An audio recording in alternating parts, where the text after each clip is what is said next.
Assalamualaikum warahmatullahi wabarakatuh. Perkenalkan, nama saya Winnie Siti Sakinah dari kelas 8B. Saya sekolah di SMP Pataruman. Di sini saya akan mereview buku yang berjudul Fantastin Las Pajal Keping Pembawa Petaka. Penulis dari buku ini adalah Diha Rahmadini. Penerbitnya adalah Darmujan. Jumlah halamannya 156. Alasan saya memilih buku ini karena tulisan dari judulnya, gambar dari sampulnya terlihat menarik untuk dibaca. Isinya adalah kisah yang berasal dari perjanjian, dari rasa benci pada dunia menuju persahabatan manis tak terlupakan. Hikmahnya adalah usia remaja merupakan usia saat kita berkembang secara imajinatif, juga usia saat kita sedang menggebu-gebu dalam melakukan sesuatu yang kita sukai. Sekian dari saya. Wassalamualaikum warahmatullahi wabarakatuh.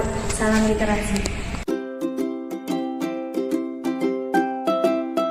Assalamualaikum warahmatullahi wabarakatuh. Perkenalkan, nama saya Najwa Khairunisa dari kelas 8B. Saya sekolah dari SMP Pataruman. Ini saya akan menceritakan hasil review saya, yaitu tentang teori jilid. Alasan saya membaca buku ini karena covernya yang menarik dan isi bukunya yang seru dan tidak membosankan.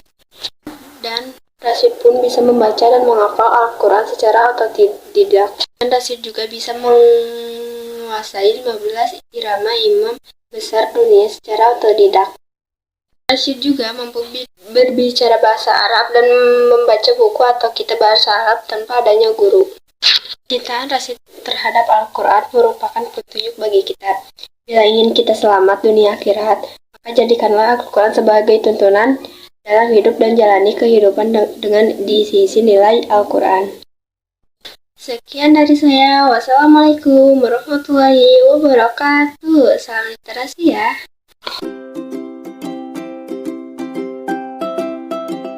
Assalamualaikum warahmatullahi wabarakatuh. Perkenalkan, nama aku Rahel Yuanita, kelas 9B dari SMP Pataruman.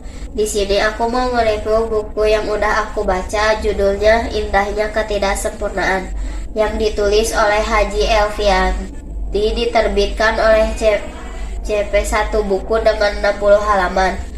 Alasan aku baca buku ini adalah judulnya sangat menarik untuk dibaca. Isi dari buku ini adalah menceritakan tentang Nisa, gadis yang rajin belajar juga beribadah. Namun, Nisa suka malas untuk mengerjakan sholat subuh. Pada suatu hari, tidak seperti biasanya, Nisa dijemput oleh ayahnya. Nisa sangat senang dijemput oleh ayahnya di sekolah. Namun, tidak nyenyak, hari itu menjadi hari terakhir Nisa bersama ayahnya. Sebuah truk menabrak mobil yang ditumpanginya. Ayahnya tidak terselamatkan, sedangkan Nisa harus kehilangan tangan kanannya. Kondisi fisik Nisa yang kurang sempurna membuat ia mengalami depresi dan tidak mau sekolah. Nisa akhirnya bersekolah di sekolah luar biasa.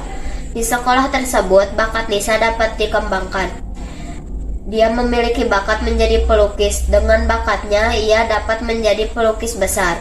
Keimanan dan ketakwaannya pun kian besar setelah ujian kesabarannya yang harus dilaluinya. Hikmah yang dapat saya ambil dari cerita ini adalah bersabar karena Allah akan membukakan jalan dari setiap masalah yang datang. Mungkin itu saja yang dapat saya sampaikan. Mohon maaf bila ada kata yang salah. Wassalamualaikum warahmatullahi wabarakatuh. Salam literasi.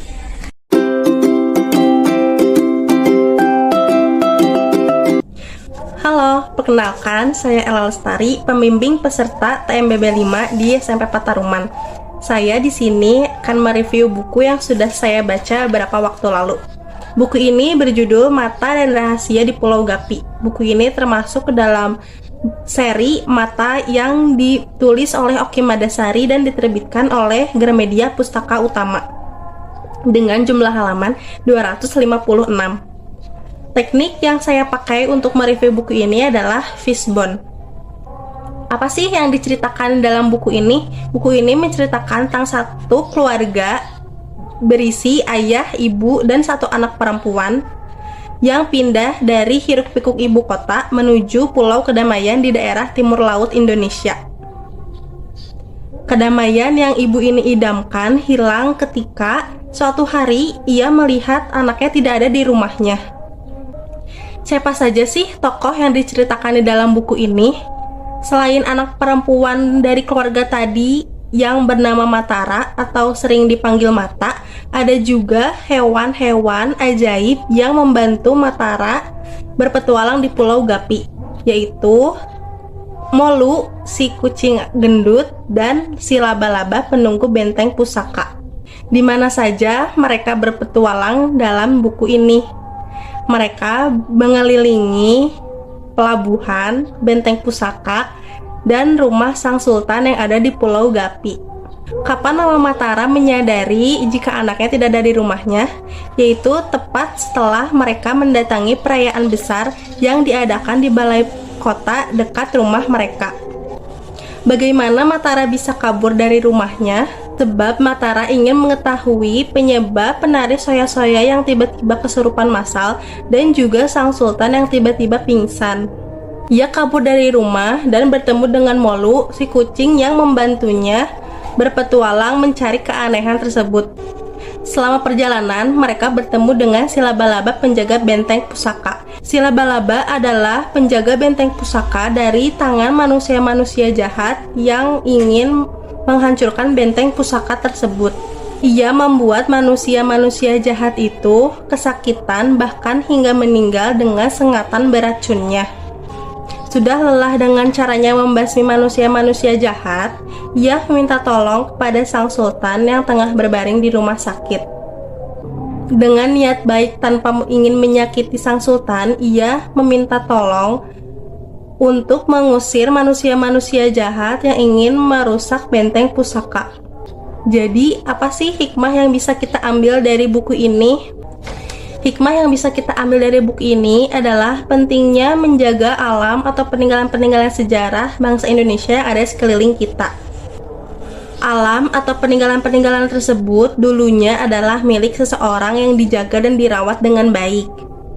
Kita sebagai penerus bangsa harus melakukan hal yang sama agar alam atau peninggalan-peninggalan tersebut tidak dirusak atau tidak digunakan oleh hal-hal yang tidak bermanfaat. Nah, itu tadi review buku Mata dan Rahasia di Pulau Gapi dari saya. Sekian dan terima kasih. Salam literasi.